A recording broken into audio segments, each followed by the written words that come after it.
কামাল, তুমি এখানে বসে রইছ? 3 মাসের মাল্টিপল ভিসা বলে খুললা দিছে, আমার একটা দরকার ছিল। কে বলছে আপনাকে মাল্টিপল ভিসা খুলে দিয়েছে? আপনি গাড়িতে এসে বসেন, আমি আপনাকে বিস্তারিত জানাচ্ছি।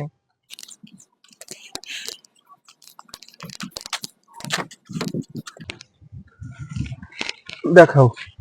আচ্ছা, আমি দেখাচ্ছি। শোনেন, মাল্টিপল ভিসা হলো 1 বছরের ভিজিট মাল্টিপল ভিসা, যে ভিসা আপনি একাধিকবার সৌদি আরবে যা আশা করতে পারবেন। কিন্তু এই মুহূর্তে যে ভিসাটা খোলা আছে, এটা আপনার 3 মাসের সিঙ্গেল এন্ট্রি ভিসা।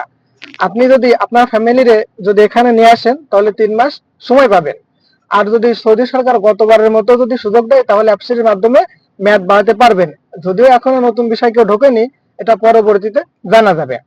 তাহলে আপনি যদি আপনার ফ্যামিলিরে এই 3 মাসের বিষয় নিয়ে আসেন, আসার পরে এই 3 মাসের ভিতরে আপনি যদি সৌদি আরব ত্যাগ করেন, তাহলে পুনরায় ঢুকতে পারবেন না। যেহেতু আপনি ঢুকতে পারবেন না, সেহেতু এটাকে মাল্টিপল ভিসা না। হ্যাঁ। এখন আপনার কাছে কথা আসছে লেগে, তাহলে তারা মাল্টিপল ভিসা কেন বললো যে 3 মাসের? দেখুন, এখানে একটা মাইন্ড গেম খেলিছে তারা, যে মাল্টিপল উল্লেখ করলে পরা হয়তো অনেক খদ্দের পাওয়া যাবে যে না, আমি মনে হয় 1 বছরে ভিসা পাবো এটাই।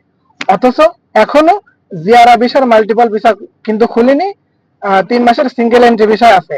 তবে এই মুহূর্তে যারা সৌদি আরবে আসবে এই সিঙ্গেল এন্ট্রি ভিসা নিয়ে, তারা সম্ভবত 1 বছর থাকতে পারবে।